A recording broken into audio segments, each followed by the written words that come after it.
What is up, boys? It's our Epic RC Crawford here. So today we're going to Flagstaff. I'll be live streaming and hopefully lots of you will watch it.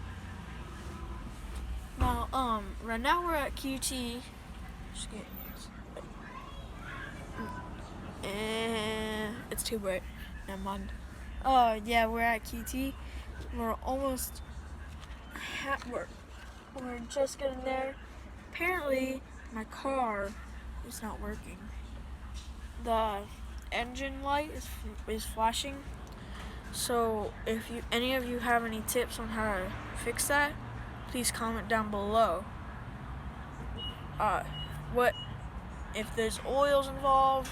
Name oil, gas, any gas, and please just comment down below, subscribe, and leave the turn on notifications. Thank you guys. Comment down below. Peace out.